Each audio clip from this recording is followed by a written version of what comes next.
X account hack হয়েছে কি হয় নাই সেটা সরকার নতুন করে এটাকে খতিয়ে দেখুক, এটা নিয়ে তদন্ত হোক, এবং আমরা চাই যে যে কোনো ব্যক্তি বা যে কোনো রাজনৈতিক দল হোক, কেউ যেন নারীদেরকে ছোট না করে, কোনো কর্মজীবী নারীদেরকে যেন ছোট না করে, কোনো নারীকেই যেন ছোট না করে। আমাদেরকে আসলে মানুষ হিসাবে দেখা হোক, আমরা সমাজে পুরুষের সাথে মানে নারী পুরুষ আলাদা না করে সবাইকে মানুষ হিসেবে দেখা হোক, সবার আসলে সুযোগ সুবিধা সম্মান সমান হোক। আমি তো সবসময় তোমাদের স্বপ্ন পূরণেরই চেষ্টা করব, আর সাথে তো এএইচজেড আছে।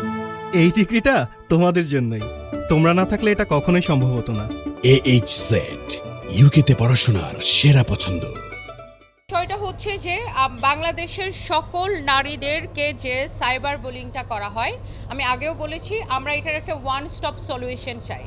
সেটা যেই করুক, আমি আগেও এটা বলেছি যে সেটা যেই করুক, সেটা কোনো রাজনৈতিক দলের নেতৃবৃন্দ করুক বা যেই করুক, সেটার আমরা একটা কঠিন আইন চাই এবং আইনের প্রয়োগ চাই, এবং এটার একটা ওয়ান স্টপ সলিউশন চাই।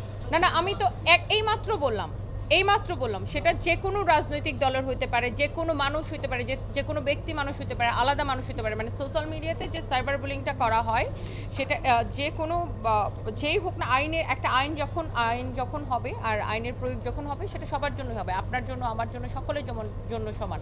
সেটা নারী হোক আর পুরুষ হোক। একজন পুরুষ কি বুলিংয়ের শিকার হয় না? একজন পুরুষও তো বুলিংয়ের শিকার হয়।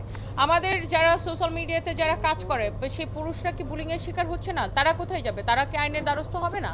তো আইনটা সবার জন্য সমান হোক। ঠিক আছে, ধন্যবাদ।